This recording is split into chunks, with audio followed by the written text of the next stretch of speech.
Hello, look at all these beautiful ladies.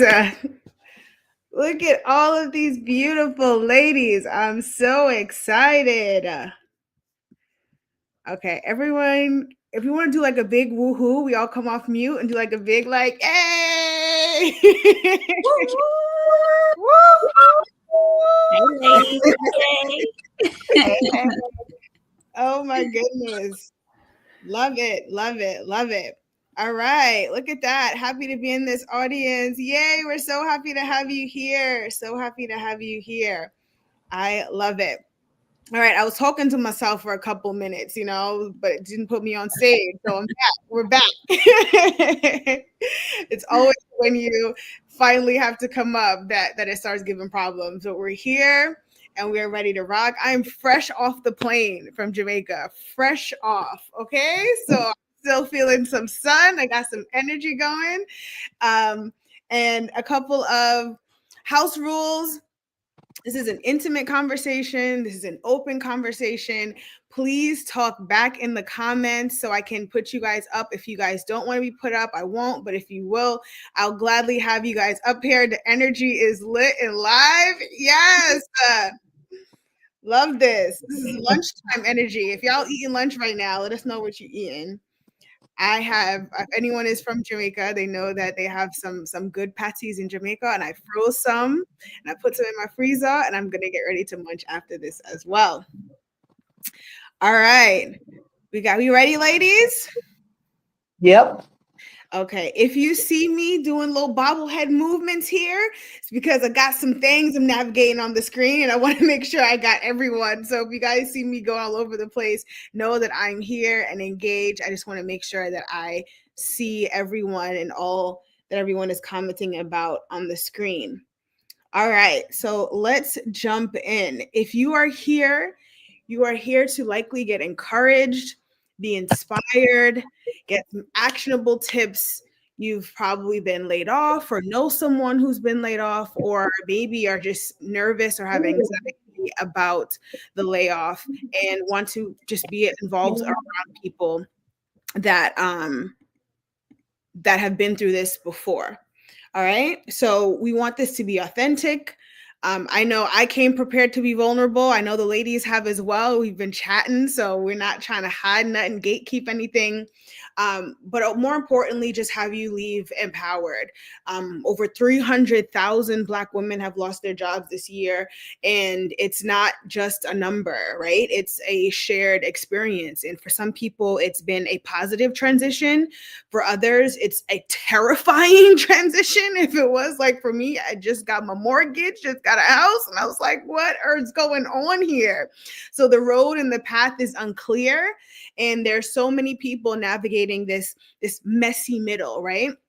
And when Dejanay brought up this topic, it was exactly what I wanted to be a part of, because if you've seen my content, I've been really pushing this messy middle, right? We want things to be packaged so perfectly. We want to hide our pain and cover our pain, because if we show our pain, then we may not be credible anymore. People may not think that what we have to say is of importance, and of value. But we have to understand that everybody is going through something. No one's life and path is perfect. And the more that we share our imperfections, the more that we share our frustrations and the things that are happening to us, the more relatable that will be. Currently, my 6-year-old daughter is standing behind me with a Ninja Turtle mask on, trying to distract me. So here we are, right? Not perfect. If you hear stomping footsteps and mismatched shoes, this is her. Would you like to say hello? No? All right, please. So let's get into it and talk about how we're going to rebuild, redefine, and rise again. Please, if you're currently watching, share with someone who could benefit from this. Please keep engaging with us live. I see you, Lacia. Hopefully I'm saying your name right. I thank you for tuning in. Thank you for watching. You're going to leave with something. So please stay tuned. Share it with people who you know are currently in the current situation. And yes, we totally understand. All right. So let's dive in. Ready to dive in? Let's get into it. All right. So if you've ever been to any one of my sessions or my lives personally, you'll know that in my trainings, I say, if you're going to say what something is not, then you have to say what it is. So if I say I am not a insert, I'm going to then let you know what I am. And we have titled this Furlough, Not Failure. So if furlough is not failure, then what is it? I'm going to use this opportunity to share or to tag in our panelists here so they can not only share what that one word is. So if furlough is not failure, then it is insert, but also then to do a quick and brief introduction of yourself.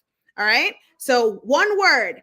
If furlough is not failure, then what is it to you? And let's start with Miss Jasmine.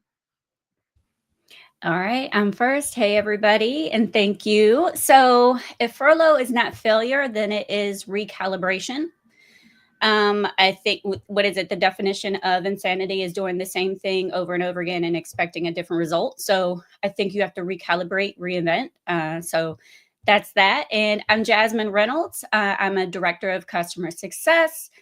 Been in this industry for a very, very long time, starting out in pharmaceutical medical device and now in SaaS.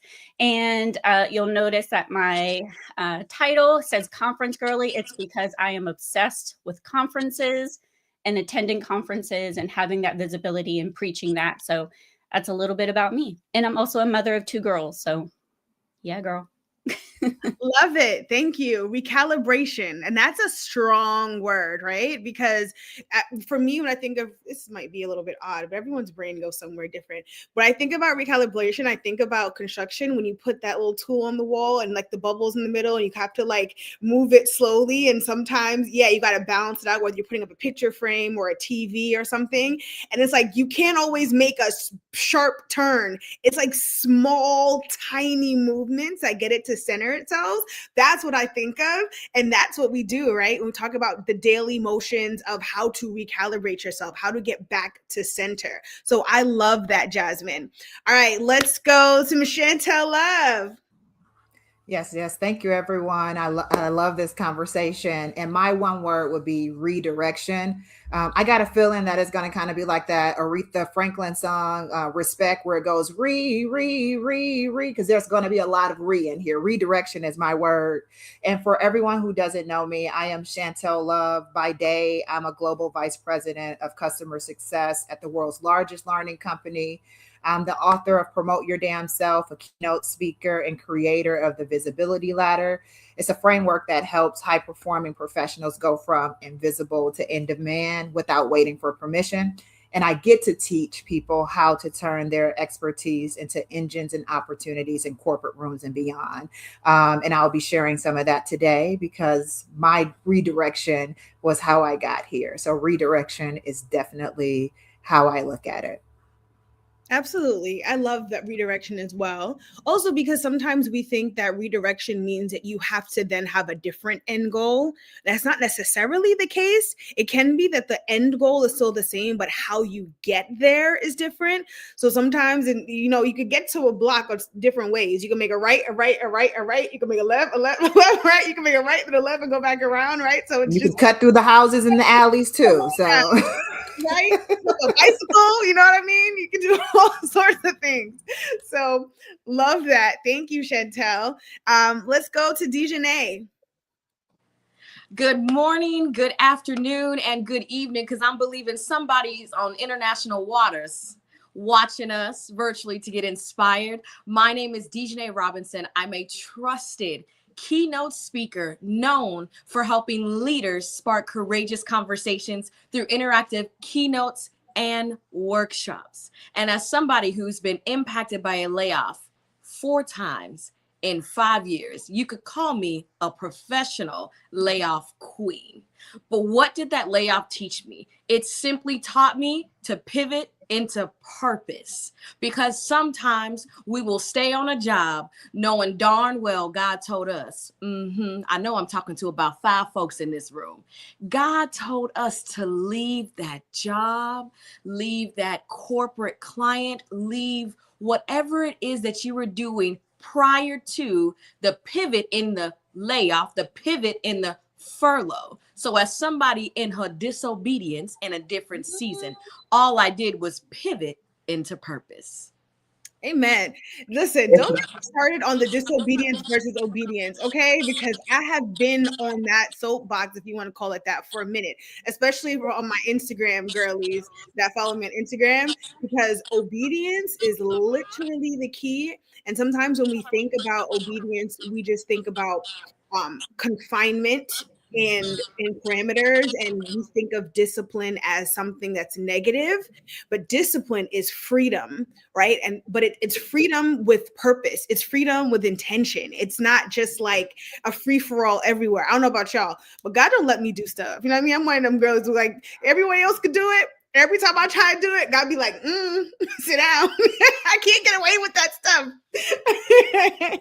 But ultimately, the outcome is always freedom and it's always blessing. So thank you. And where to go to Miss Shermalyn? Hi, everybody. Good morning, good afternoon, good evening. Really excited to be here. And, I really had to think about this topic. Dejan, you hit home. But by one word I'm going to choose is not furlough, but it's becoming.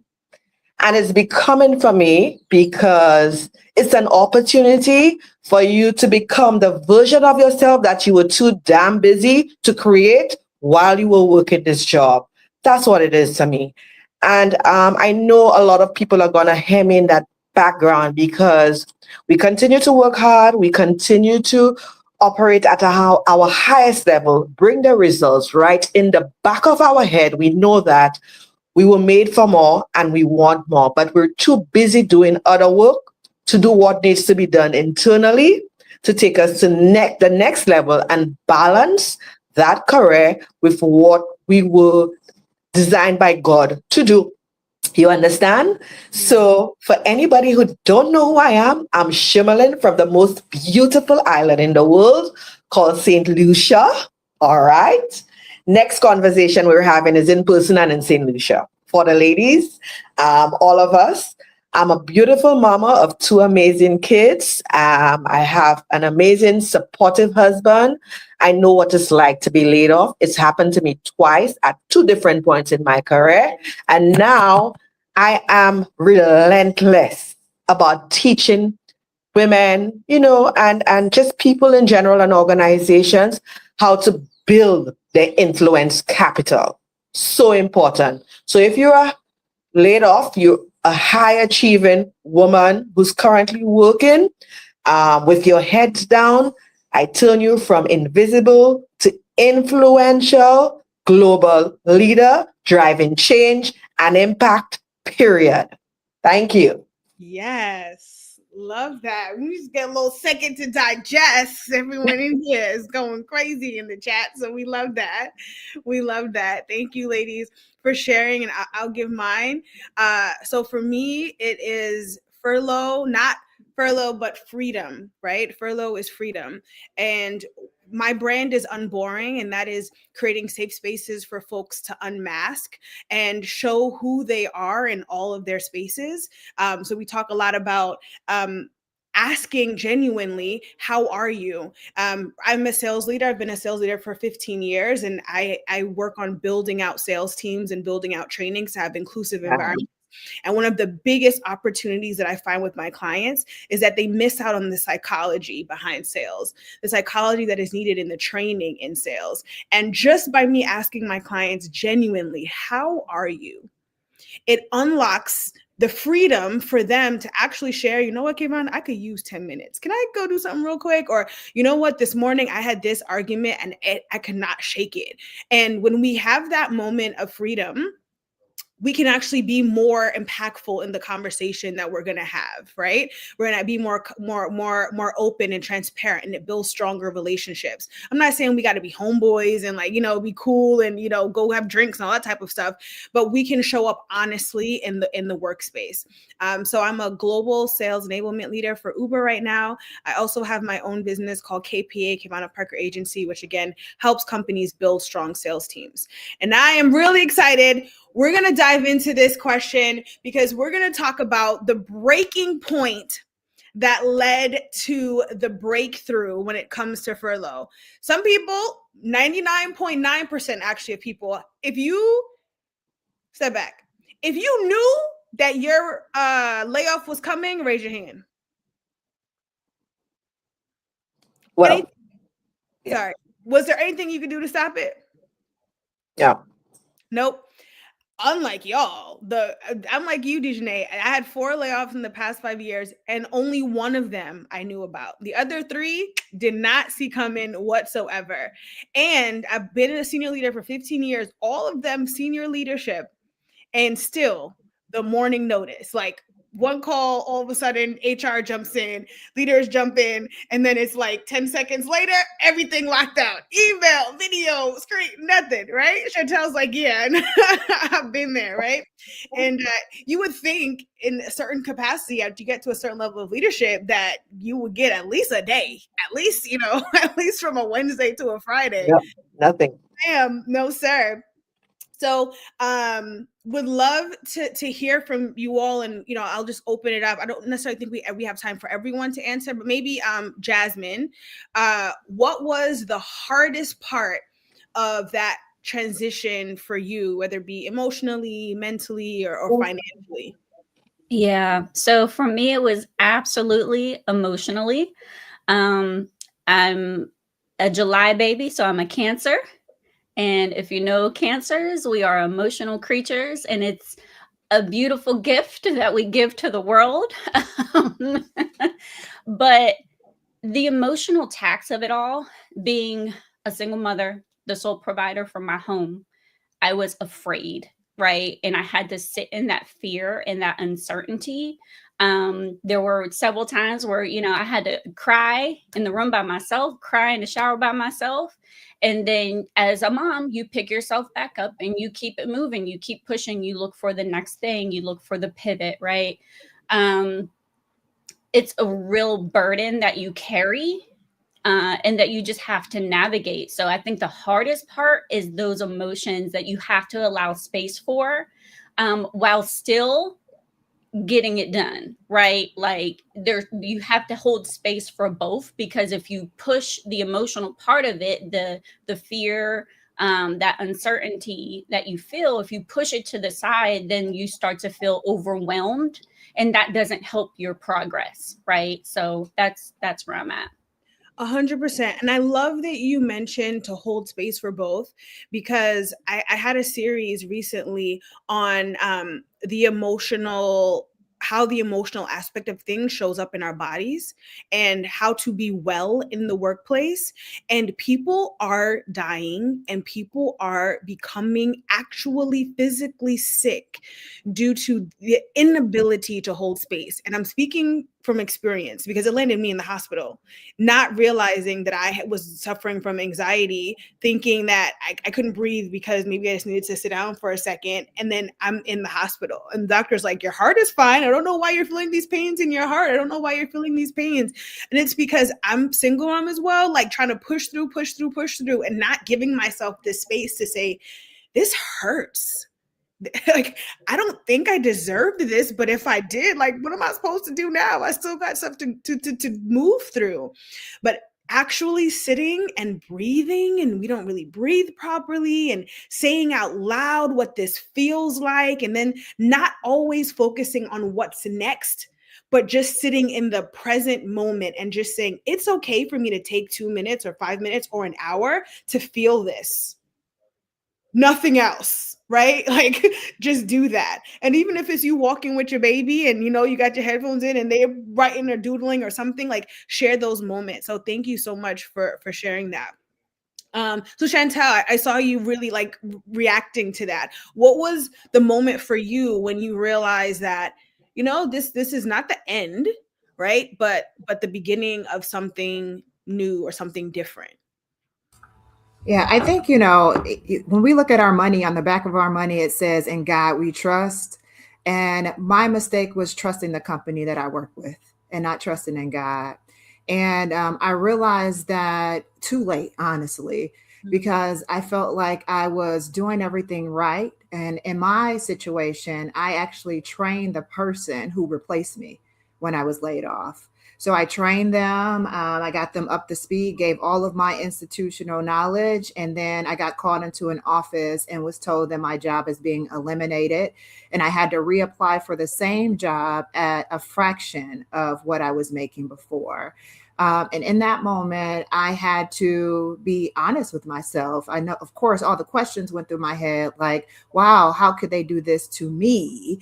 And why me? And how did this happen to me? Instead of looking at it from the perspective of, how did this happen for me to become something different than I've been before? And that really set me on a trajectory of really thinking what could be possible. And it really put me in a predicament and a situation on ensuring that I made myself layoff proof and recession proof. And in that transition, my husband was very, very supportive. And we were navigating this space of trying to figure out what I wanted to do. And instead of me going right back to work, I decided not to work for a while. And I went back to invest in my education, which was actually scary because I come from a family that I'm the first generation everything. And our mantra is you don't give up a job. You don't leave a job, you keep a job. But that job was keeping me stuck, honestly.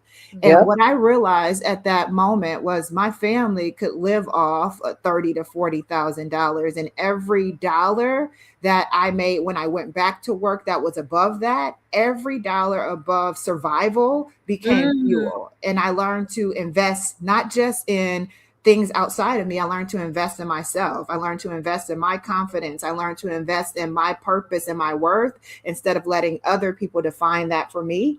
I also learned to invest in stocks. I learned how to invest in mutual funds and EFTs. And I learned to build. I learned to buy my home. I figured out how to accelerate my payments. And my husband and I, we paid off our home in 4 years. And going into the pandemic, with uncertainty, going into the pandemic with a paid off home gave us a breath of fresh air. And I know I'm speaking from a place of privilege now, but please understand that I was born to a 15-year-old mom who had 3 kids by the age of 18, and we live below the poverty line. So I know what it feels like to be not poor, because we were too broke to afford the O and the R. So everything came from that space of knowing how to grind and grit, but also creating that redirection for myself to go from survival to secure, and understanding that my visibility was my strategy and it wasn't an accident. So that's where I realized that it wasn't necessarily the end. It was the beginning of me to identify what is it exactly that I want for myself, and not what do I want defined by someone else's standards.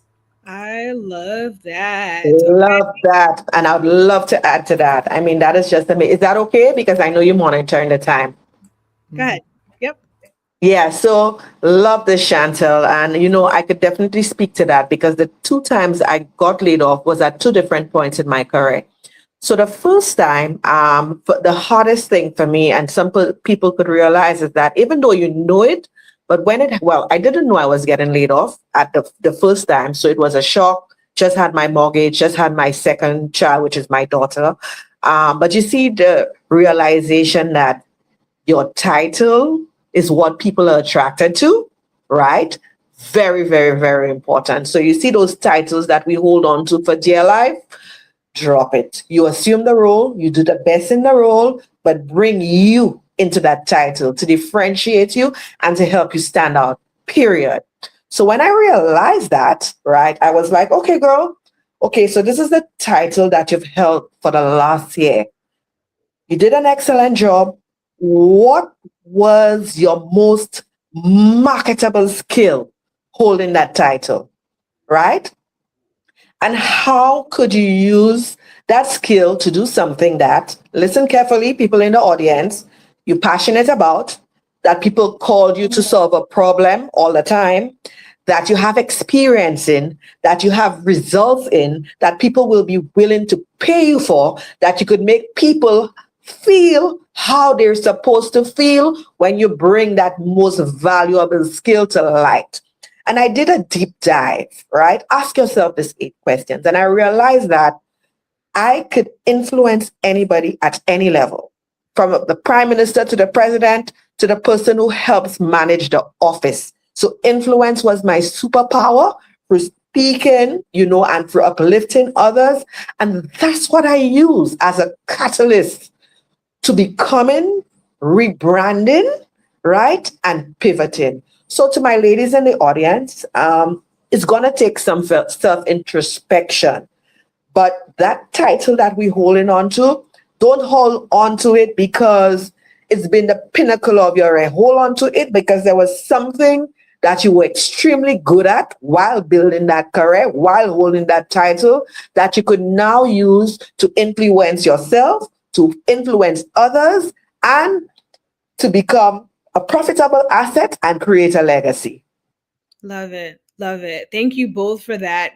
I'm hearing so many nuggets and I'm trying to figure out which one in my head I want to pin on, because the title, and then Chantel, you were talking about you got so caught up in the role, and it's like we rely too much on those things and we don't think about it until it's gone. In the moment, it's just like, this is our role. This is the company we work with. Like, we don't think about how much we are using that in a way that doesn't benefit us, but benefits the company.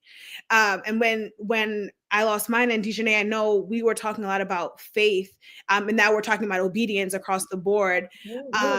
One of the things that, when I say freedom, for me, it was the stripping away. And Chantel, you said you realized this too late, is they don't write my checks. God allows them to give. God provides bread, not man. Okay. So I was saying to myself, man, I work with Nestle, this big company, and I work at this and this big company. They sign my check. No. God is above all of that.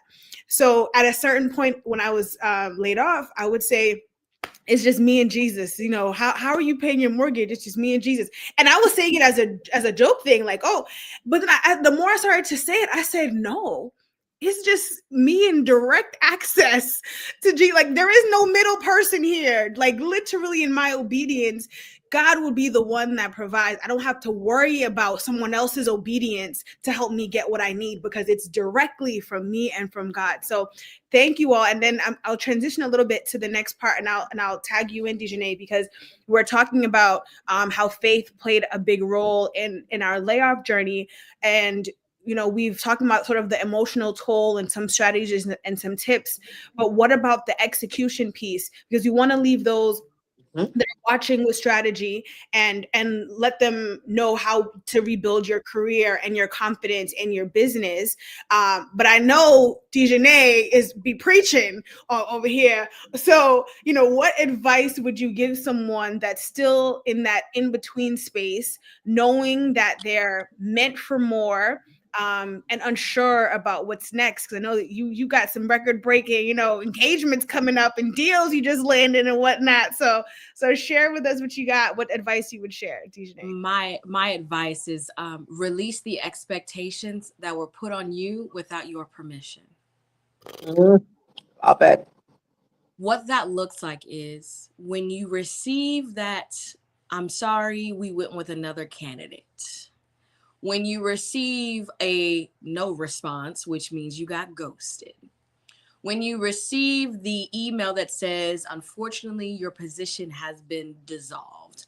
Unfortunately, we've reconstructed the department, whatever that email looks like for your furlough or your layoff. My first experience was I went through a season of depression. I went through imposter syndrome. Then your girl took that unemployment check and traveled the world.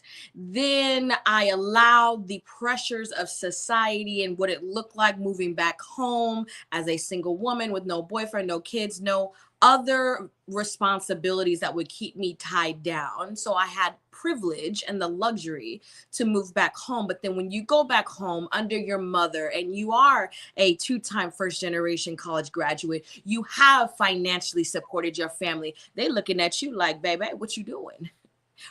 What, you coming back home? What do you mean you're going to Jamaica? What do you mean you're going to the Dominican Republic and you don't have a job? You don't have active income?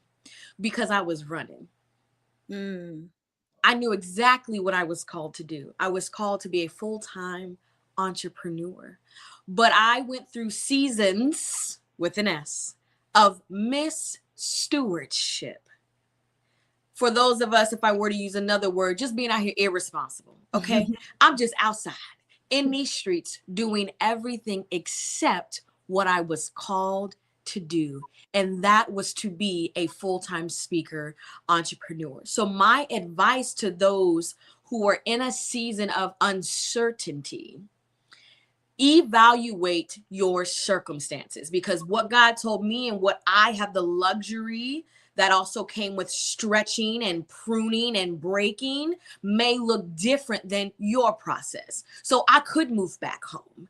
If your home life, mom life, grandma, mima, big mama, if you can't go back home, reevaluate what does that reset looks like. So for those of you who are believers, I challenge you to seek him for strategy. Now be careful, because one thing about it, 2 things for certain, and 3 things for sure. If you ask him, he has to respond. Yes. When you seek him, you shall find. Knock and the door shall be open. So this very little funky little jobs that I was trying to hold on to at the Facebooks and the Googles and the tech companies, that's not where he wanted me. And here's why. My faith was stronger in that check. My faith was stronger in that title. My faith was stronger in the expectations that were put on me without my permission. And all it did was put me in a season of misstewardship and disobedience of what God called me to do, because I believed in man more than I believed in the promises that he had over my life. Easier said than done. So 3 times I was disobedient. The 3rd time he got my attention. I said, oh, my bad, big dog. That's how I talked to him. I said, my bad, big dog. Hold on. Because the money was nice. Can we be honest? Yeah. I told y'all that she was gonna take us to church. I told y'all she got the hand motions. It's given. Okay, let's pass the collection plate. That's what it's given. Well, we have to be honest. Now, all I can do is we can all share our lived experience. The money was nice. The suits were great. The vacations were nice. But all I was left with were pictures and clothes, and I didn't have anywhere else to go. Yeah. So he said, if you trust me, I can do exceedingly and abundantly. So now I'm on the other side of the surrender.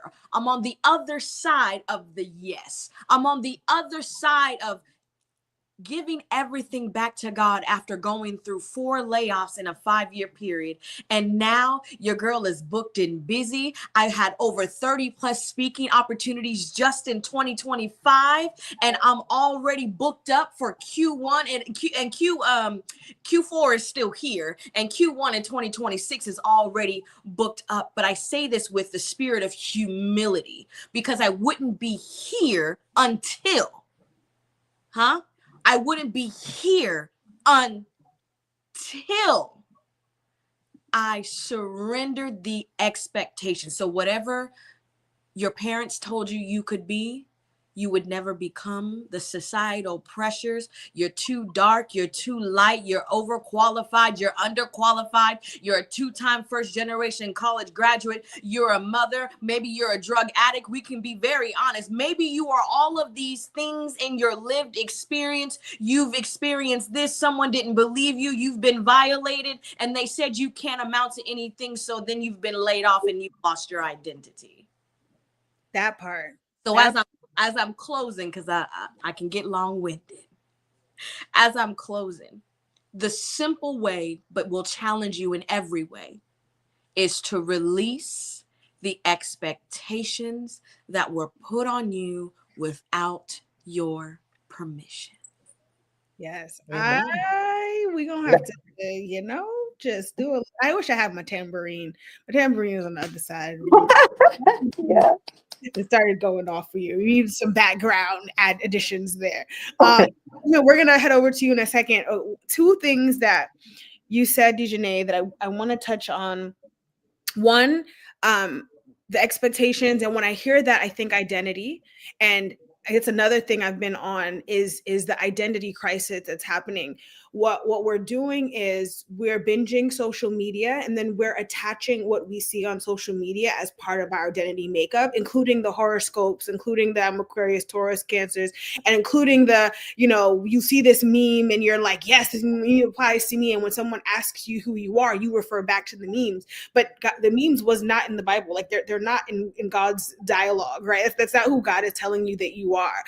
So the search for your identity, we don't know why God does certain things, but specifically, but we do know that overall, when we say all things work together for good of those that love the Lord, is that we are trying to become closer and closer to the image of Christ, closer and closer to who understanding who God is and who He's called us to be. So the identity is key. And then the second piece was understanding your circumstances. And this whole ignorance is bliss concept where, if I don't know it, I don't have to be responsible for it, it will kill us. Because I will tell you that my freedom was unlocked when I wrote down every single penny of my finances. I'm talking cents. This is how much the mortgage is. This is how much I spend in the grocery store. This is how much I spend. And once you understand that, that's how I was able to set my prices. That's how I was able to figure out how many bookings I needed in this time and this time, because I knew what I had. I knew what I didn't have. I knew what I had to make up for. But if we're just going off of the what I think's and I think so, and we don't know specifically, then we don't know what to ask for specifically, what to pray for specifically. Biggest blessing I got was I had wrote down how much I owed.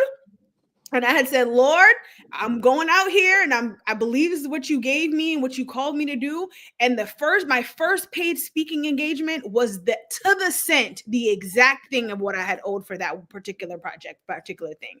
And if I didn't know what I owed and what I needed, I wouldn't have known what to pray for. And then when you ask God for strategy, like you said, then he's going to show you. One thing God is He's a jealous God, and He will show Himself. So if you challenge Him, the best thing you could do is challenge Him. The best thing you could do is say, come on, Jesus, it's me and you. I'm doing this because I think you what you're telling me to do. Challenge Him. He's going to show up. So Jasmine, let's get back to the practicalities now and the actuals, right? How did you identify what skills that you needed to develop so that you can monetize your work? So when I started to evaluate what I brought to the table, I had to think about, again, similar to what you've already heard, what were people coming to me for? What were things that I was really passionate about? I'll tap on one part of that here, me wanting to go to conferences. So when I originally got laid off and I was transitioning careers and things like that, I immediately started to invest in my network and attending conferences and working on my digital brand and visibility. Like those were things that I knew I could invest in myself, and start attending those things and starting to polish those things. They were really, really important to me. And I'm like, okay, well, how can I monetize that essentially? And it was starting to talk about how and why people should attend conferences. So I started a TikTok and I'm figuring out as I go, doing this on LinkedIn, because it's like, okay, most of the time people are talking about, their jobs and the things that they do in their career. And it's like, okay, well, I'm going to try to pivot that a little bit and bring a little TikTok to LinkedIn. So yeah, it was figuring that out, what I was passionate about, what, was different in the voices that I was looking at myself, and trying to reframe that. And I've actually been able to travel to Amsterdam and Ireland, with a conference that invited me to cover their conference, and working with several other conferences now. And that was just something I was like, oh, this is fun. And now I've monetized that. So it's getting creative. And I have to do a quick plug here. Quick plug. Chantel is the queen of this. Okay. Like just figuring out what your thing is. And it's like, I'm going to do that. I don't care what anybody else has told me. When I originally went to my very first conference, I had just gotten laid off and I was like, okay, I'm going to go to this conference. And every conversation that I had, there was a person that said, oh yeah, girl, come talk to me when you A, come talk to me when you B, come, and so on and so on. Right. And I'm thinking to myself, as they're telling me what my limitations were, I was like, no, because I know there are several executives, C-suites, all of those things where they didn't have to do X, Y, and Z or A, B, and C.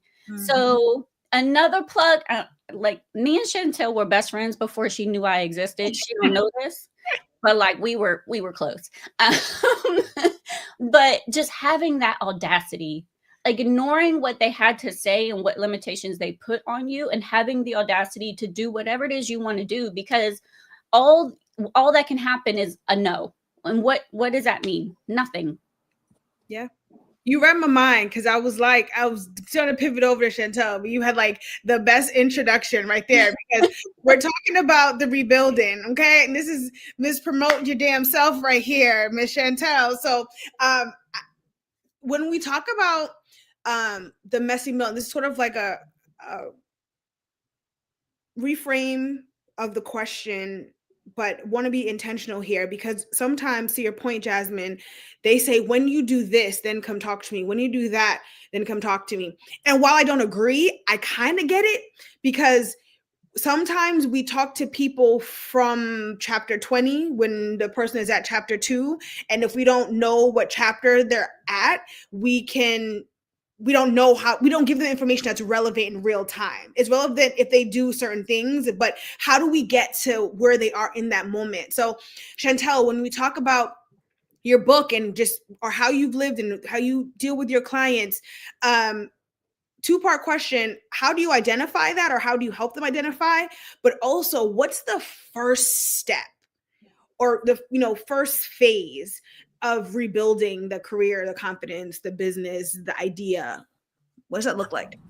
Oh, how much time we got on this one? I'm going to lean in here, because I think the reality, and I want to say this for someone in this room, is it can be so easy watching and listening to this and think to yourself like, wow, their titles, wow, they figured it out, wow, they got it all together.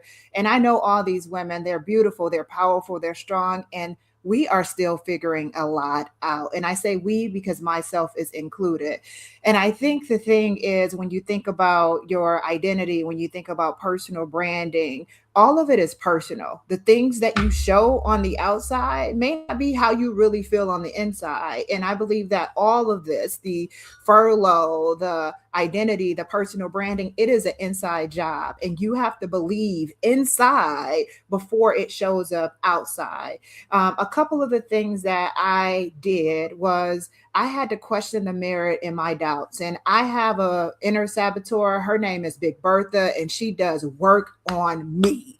But I have been able to identify her when she shows up, when she's showing up and saying, hey, Chantel, you're not ready for a stage of, I'm about to speak next year at Allegiant Stadium where the Raiders play, an audience of 40,000, the largest audience I've ever spoken in front of. And I'm 2 years in speaking, right? So Big Bertha is like, girl, that's where the Raiders play. And I'm like, girl, that's where Chantel is going to speak. Period.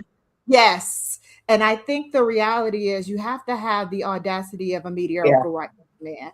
And I say this simply because when I started to live and walk in the I am versus what I will be, people move differently. So one day I woke up and said, I am a speaker. I did not have a lick of speaking experience outside of what I did in the corporate space. I had never stood on a stage. But what I did know is that the thing that got me in trouble when I was little was the superpower that I had as an adult. And I'll tell you what that is. I got in trouble when I was little for being nosy.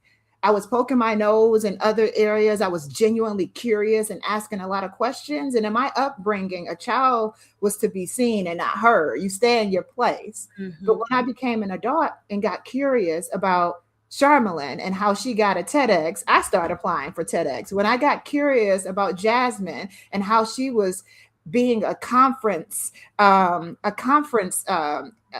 social media speaker and a conference guru, I was like, how did she do that? When I saw Dejanay post at Essence, I had never met this woman a day in my life. I got curious and I said, how did you land that Essence stage? And I think the thing is, sometimes we're afraid to put ourselves out there. We're afraid to ask. Yeah. And I have had a life of rejection. Like Jasmine said, all she can say is no. And I will be in the exact same space that I was before. So when you may not necessarily know where to go, just start asking and understand that if someone doesn't respond, it is not you. Do not take it personal. Do not internalize it. Just move on to the next person. I mean, what is it? Over 8 million people in the world. You got over 8 million other opportunities to try. Exactly. And I'm going to give the audience something actionable. I had to look down at my notes.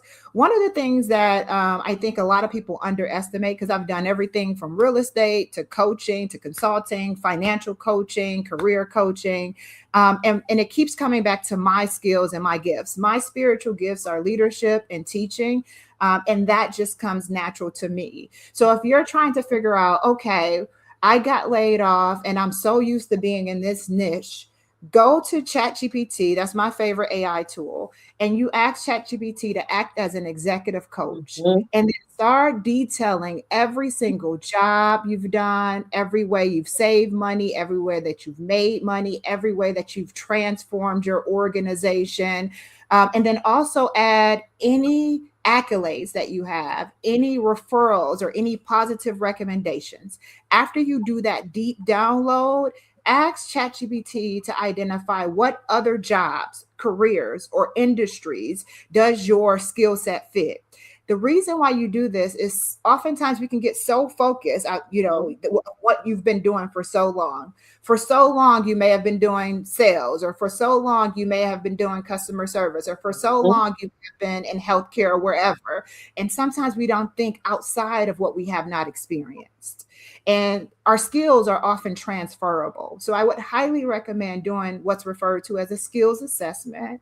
And if you need the help of ChatGPT, start there and have it act as an executive coach and assess and evaluate your skills. Once you evaluate your skills, then you can identify what's monetizing your career, monetize outside of your career. I'm not dancing on TikTok, but I'll teach you how to advance in your career. I'll teach you how to write a book. I'll teach you how to land a stage, because that's my zone of excellence and everyone has it. So I would say definitely start with that, or even do an ask campaign. Ask your close friends, colleagues, and coworkers, what are 2 or 3 skills that you do better than no one else? That way you can have a sample of what people have actually experienced from you.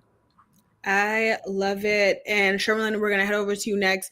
I love the genuinely curious, because as a sales professional, like that is my number one go-to, is like, if you are genuinely curious, the world is yours, right? You either get some no's and then you end up getting to some yeses. It's just a matter of asking the right questions. I mean, the most impactful conversations that I've had with people of influence is not because they gave me a tip or gave me an advice, but they asked me a question that no one else has asked me, and it unlocked the part of my brain that I had never thought to enter in. And now that door has opened because of my curiosity. You dive deep in there. And I'll say, Chantel, all the tips that you've given is exactly the same tips that I offer in, I had an event at New York Tech Week about transferring your transferable skills, or understanding what your transferable skills are. A lot of my clients are transferring from some other arena, whether it's being a teacher to tech sales, or, maybe auto sales to wanting to be in tech sales. And I do the same thing. I say, listen here, you can pay me this, but I'm gonna give you a little 10%. I give a little deposit for free, plant some seeds. I'm like, this is the prompt that I use.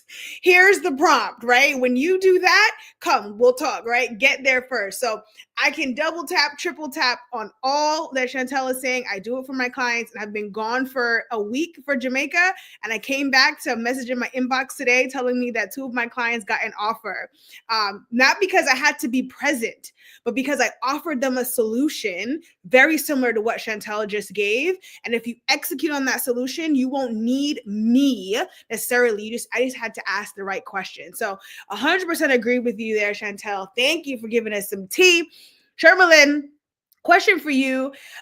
So we're talking about that in-between space, knowing that I feel like everyone knows, well, I can't say that, because there are people who genuinely, I think, have not seen a bigger version of themselves. I just felt a little shift there where I'm speaking as though everyone is at a place of expectation of themselves. Oh, I don't know why I just got emotional. Oh, I felt that. Sorry. There are people that no one has told them that they can be bigger. So if that's you, I'm telling you, you can be bigger. I'm telling you that you are bigger than what your thoughts have been telling you. I'm telling you that to dream higher, to dream larger. And if you have been able to have a dream and you woke up telling yourself that that's not you, you wouldn't have the dream if it wasn't a version of you that you haven't tapped into yet. So take a moment there to just acknowledge the people in the room that have not yet said that they can be any one of us or someone beyond. But if you are unsure of what's next, Shermalyn, what's some advice that you would give them? So, in terms of what's next, my advice is just in support of what Chantel said. What do you want for yourself, right? You know that you no longer. In my case, I knew I no longer wanted to be in a job where somebody else determined my success and my next level. That was one. I also knew that I really wanted to take my career to the next level, not just locally, but globally. That was a fact. I knew that. But the voices in our head, in my head, and just to add to what you were saying, in terms of just thinking that, you can't reach for that goal or want more, that's a lie if you're in the audience. I am from a 238 square mile island as a Black 5'2" woman. And I told myself that I am going to do a TED Talk, and I'm going to be the first person from my island to do a TED Talk. Not because I just wanted to do a TED Talk. The thing is that, again, understand the experience you had.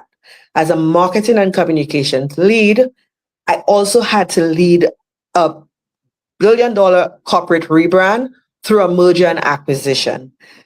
Those skills that I acquired during that merger, where I had to write my CEO's speech to help him share his vision, you understand, with the team, for someone that was introverted, skills that I took for granted because it came naturally to me and not to him. Ladies, this is what I'm using right now to charge persons. Okay? So doing a TED Talk was to add to that skill, because a TED Talk doesn't necessarily prepare you for public speaking. What a TED Talk does, it teaches you how to influence others through stories at the highest level. And as a CEO and as an executive, if you lack the ability to influence others to take action in a way that feels good, right? It means that there's a gap, and you won't be able to create a movement of persons to help you shift cultures and so on. So I had to do a deep dive to understand those skills that I acquired throughout my career, which are the ones that I could use now to leverage myself and take me to that goal of making a global impact. So there was the TED Talk. There was then me being invited to speak to a room to over 500 executives in Dubai. This is your small island girl. There was me being invited to Las Vegas. But you know what? I had the audacity, and I'm doing the I first so persons could understand that if I could do it, you could do it too. I had the audacity to tell myself that, Shumalin, you are going to create the biggest and the best leadership conference in personal branding and leadership in St. Lucia and in the Caribbean, period. Okay? And my inner voice said to me, girl, you're not ready for that. You're not ready for that. Who are you? You're from St. Lucia. Nobody knows you. What's about your accent? And I'm like, but you've done so many corporate events for organizations at the highest level. What's preventing you from doing it with Shumalin sauce? You understand? My uniqueness. And ladies, 3 years ago, I decided that I was doing it. And to date, I could tell you, I just need to announce Impactus without a speaker and it's sold out, right? This is not about me. This is about you thinking that, you know what, I'm not good enough. I don't have enough skills. You do. You know what propelled me? I attended an online workshop conference where somebody organized an event and I sat down and I'm like, Shimelin, you're sitting at a conference, right? In St. Lucia, organized by another person, and it was complete crap. Excuse the language, right? You know you could do better than that. So what's holding you back? So my ladies in the audience there, your inner critique is the only thing preventing you from taking it to the next level. And I know finances may be tight right now because you're laid off. Don't get me wrong, I've been there. Okay, start small. Start small, right? Start small, but you have to start with believing yourself and taking action. So what is that goal that you see yourself working towards in 2026 and beyond, right? Do you want to become a global speaker? Do you want to become a speaker who goes into the corporate space, right? Set the goal and set the intention. Another goal I set for myself this year is to get to work with huge Fortune 500 clients out of the US. Ladies, without even trying, okay, I kid you not, without even trying, I got an opportunity to train over 200 leaders and executives for IBM. This is your girl from St. Lucia. Okay, with an opportunity for a second workshop in the first quarter of this year. You hear my Caribbean accent? Stop holding yourself back. Do it scared, do it crying, do it screaming, do it.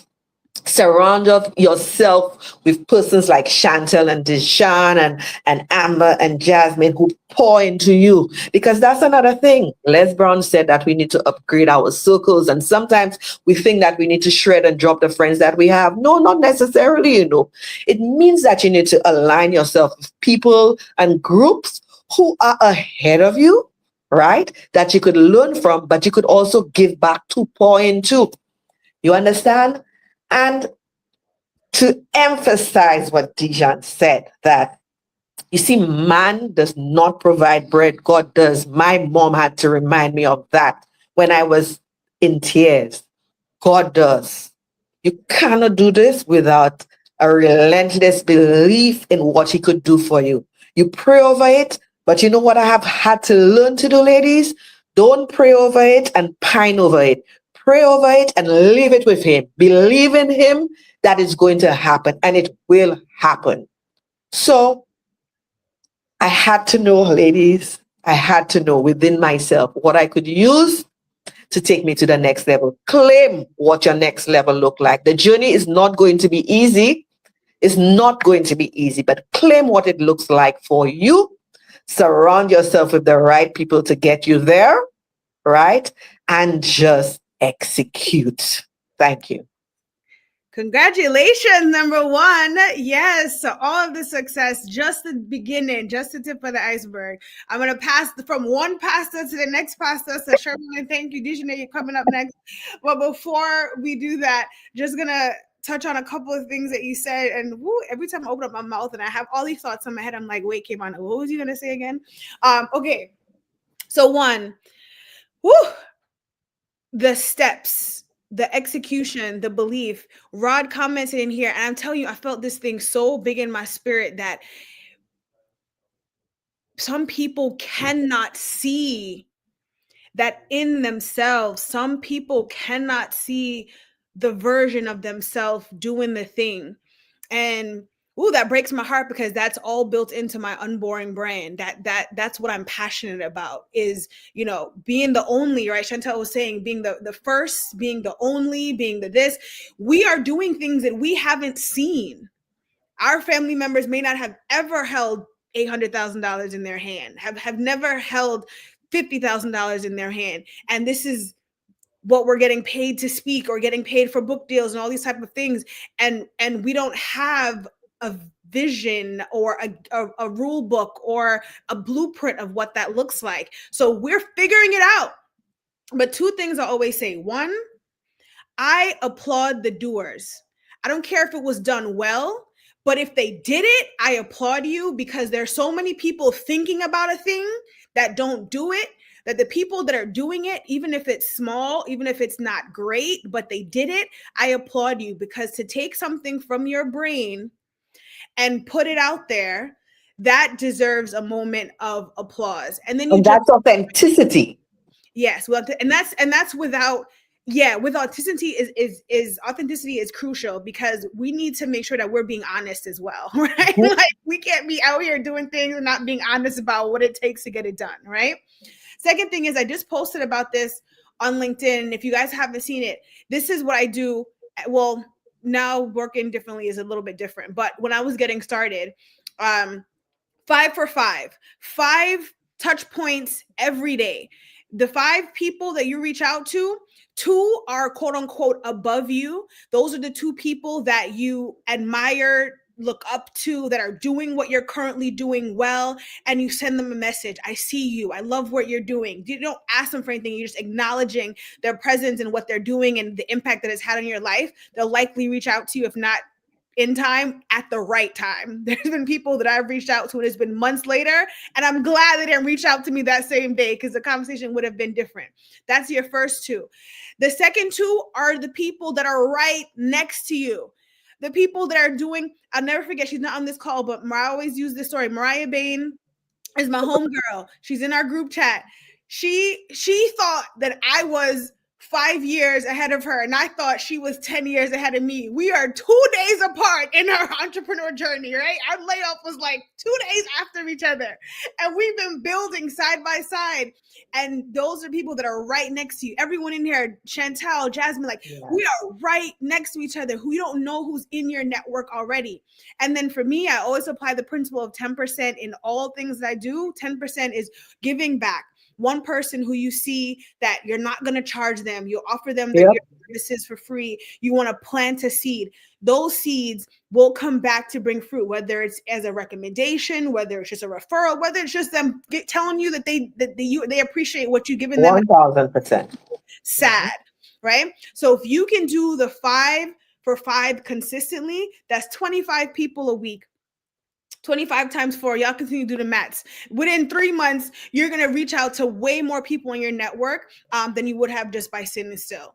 So those are the sort of actions that you can take to, one, even if it's just building your confidence, you're not ready to take an action yet, but you want to surround yourself by having the conversations. Because again, if you're the smartest person in the room, you're in the wrong room, right? I'm not the smartest person in this room, and I'm so glad about it. I do have something to give, and I have a lot to receive, and we all have something that we can give. Chantel started a group chat with all of us in there. DJ Nathan added a group chat. Everyone here got a group chat, because we want to share information, big each other up, support each other, let each other know of their projects, and make sure that you're having these circles and these rooms. If it's not there yet, build it, create it. Yeah, WhatsApp and Instagram messages, send in memes all the time. Take those same 5 minutes that you take to have the group chat on Instagram, to have a constructive business chat on LinkedIn or whatever, and start pouring into your community tips and insights that you've learned.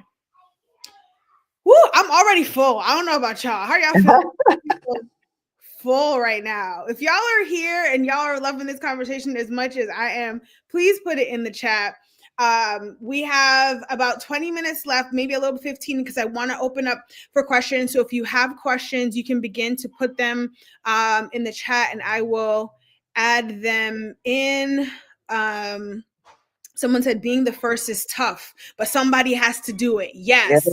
Yes, somebody has to do it. And I refuse to have my bloodline stop at me. We are breaking generational curses. We are purifying our bloodline. We are bringing newness and different into our generations and the ones that are coming behind us. So, yes. So, Dejanay,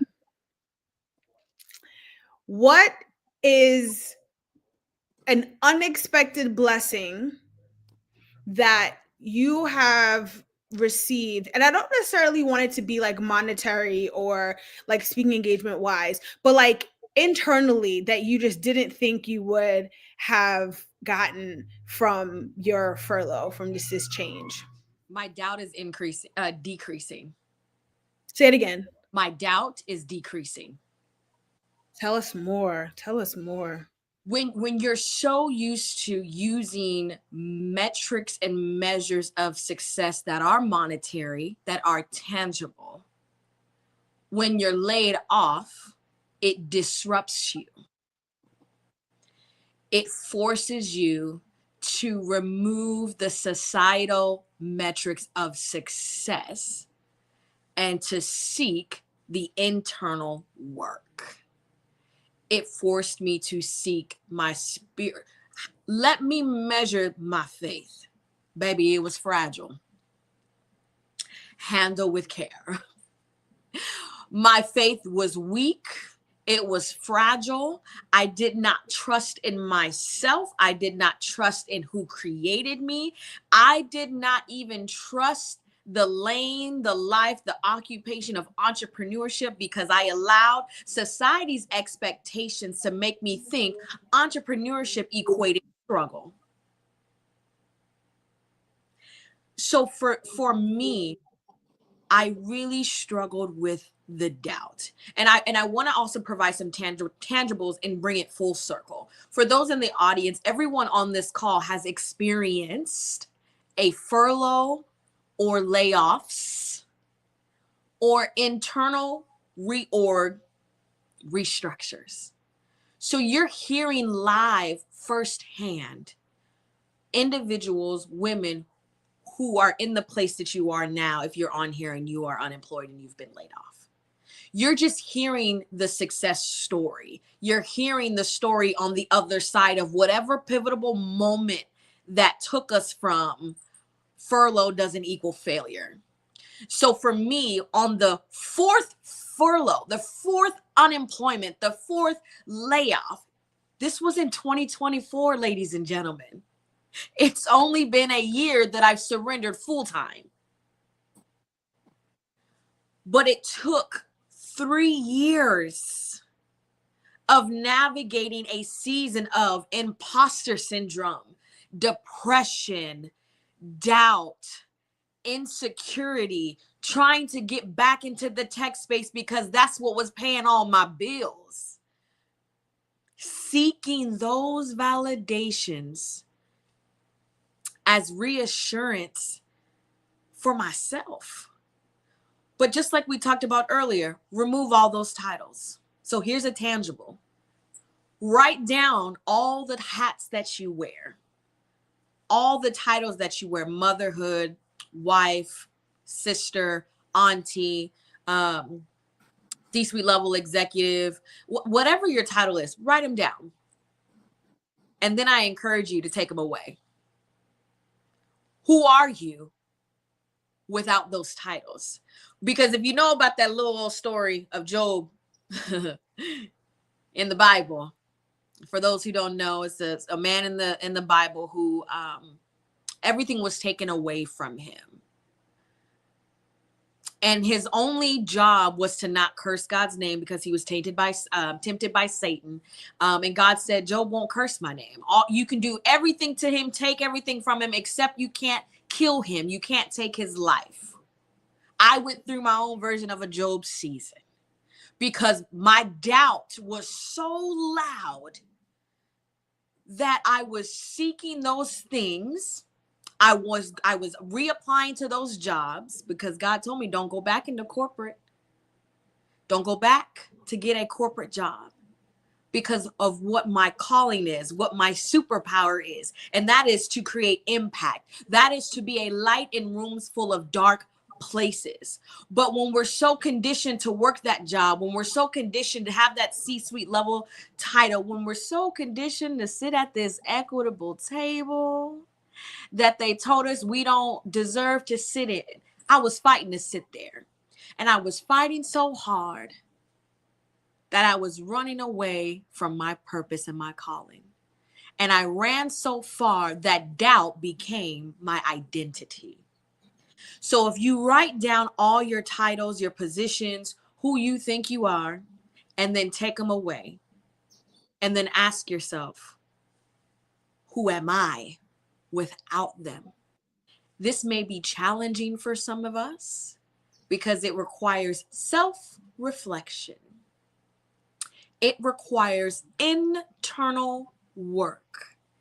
It requires accountability of what you did and did not do. It requires you to put him first. It requires you to say no to the things you're used to saying yes to. No, I can't lend you money because lending you money made me missteward my money. No, I can't go on that vacation because every time I was going on that vacation, I wasn't working on my business plan. No, I can't take that job referral because I know God called me to be a full-time entrepreneur. And if I go back into corporate America, then I'm in another season of stewardship. So for those of you struggling with doubt, I'm tired of being laid off. I'm tired of being unemployed. My money is looking a little funny. I have more month than money. I encourage you and I hold your hand and I say this with love. What has he called you to do? And do the thing he's called you to do. Yes, yes, yes, yes, yes, yes, yes, yes. And I will say, this is not a one-day project. This is not a one-day thing. This ain't no sit down for an hour type of situation. One thing about entrepreneurship is you will, if you are in it long enough, uncover who you are in different seasons. Who you are when you got the money, who you are when you don't got the money, who you are in pursuit of the money, who you are when there's nothing there. You could literally have all your bills paid off for 2 months and then have none of them paid in 6 months and then come back off the next 2 months and you were just trying to figure it out. And entrepreneurship will put you in that position, but it's a beautiful, blessed opportunity that God will have graced you with for you to be in that moment while you still have breath and for you to still be living. And it may be a storm, but as long as you have breath to do that, that is the most beautiful work that you can ever do. It's something that I do not regret. And I thank you for bringing that up, Dejanay, because the inside work, it bears so much fruit, and peace, because peace is not something external. Peace is something internal. Peace is something that you can hold and have no matter what's going on around you. You can be walking through and it just look good to you because you have an internal peace where you don't know when it's coming, but you just have that faith and that trust, and you're relinquishing the doubt, like you said, to be able to move forward. So I'm going to pose a question in closing to each panelist. I'm going to chat a little bit while y'all think through y'all answers. If you haven't seen my little private chat, little comment here. All right. So we're going to have 3 sentences and each panelist can pick 1 sentence to complete the sentence, right? So the first sentence is, furlough taught me to, insert the blank. Furlough taught me to, or my faith carried me through, insert, or today I define success as, insert. So if you haven't seen, I put it in the chat and I invite the viewers too. Actually, I'll put it in the comment section here as well. So if you guys want to answer this question in the comment section, and we can share them as well. Let me put it in the chat here. Comments. I would love to hear your answers here. Complete the sentence.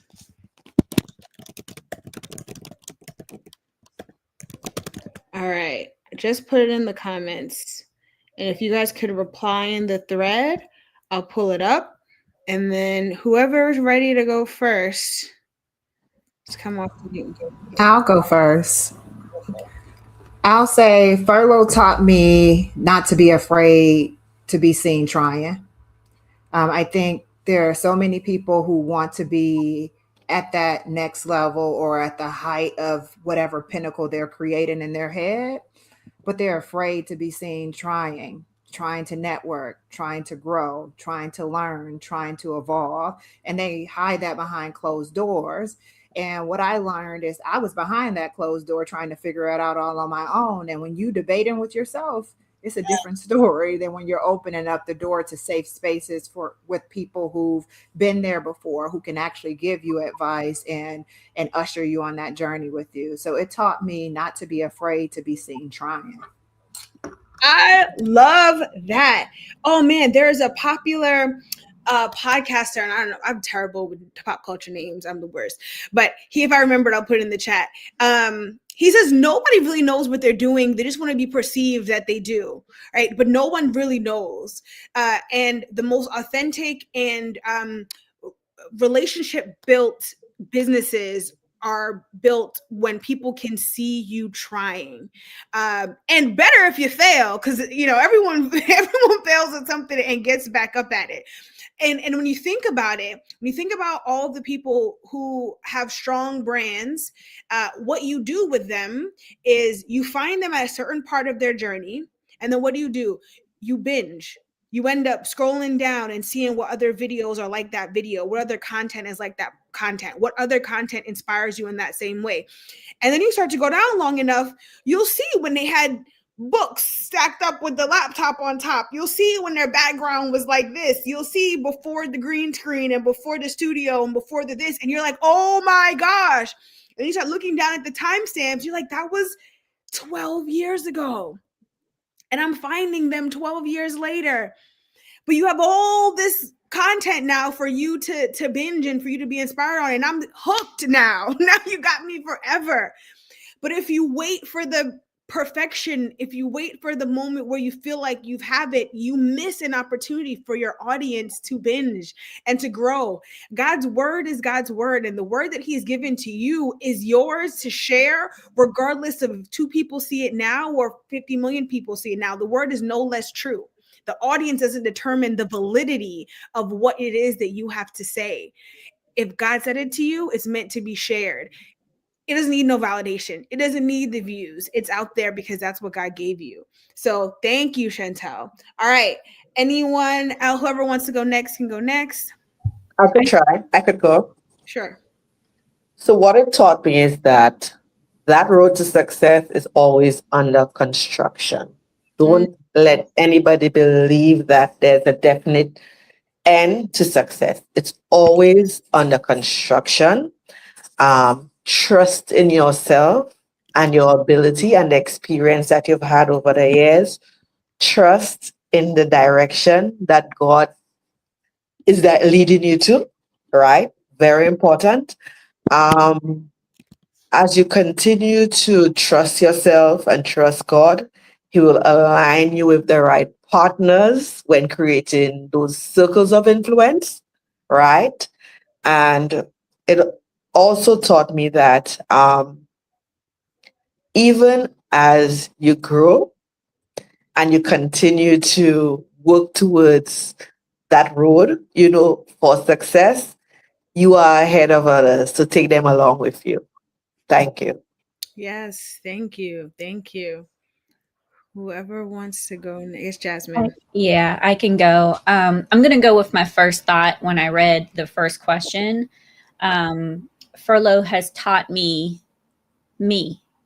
I think God over for a very long time, and then I finally started to hear this and see it. God has been pointing me back to myself. And I think that's something I have to sit with right now. And yeah, it's taught me myself. So Love that. Sometimes it be the littlest, shortest sentences that have the greatest impact. Mhm. Furlough has taught me. Sheesh. All right, Dejanay, take us home, sis. So my faith has carried me through the layoff. Even though my doubt was so loud, scripture says that you just need faith the size of a mustard seed to move mountains, to move a mountain. And that's, I had to look it up specifically for my note takers. Matthew 17:20.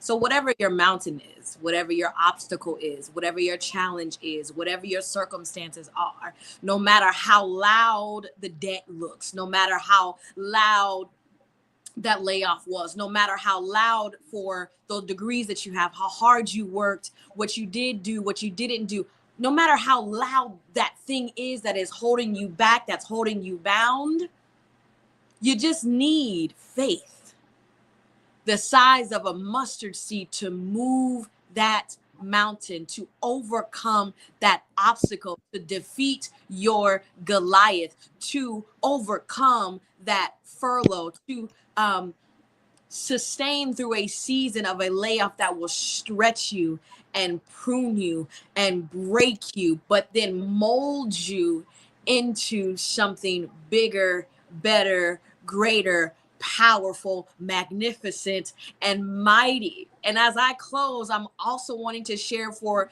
those on this call and those listening and watching, you're more than what they told you. You are fearfully and wonderfully made.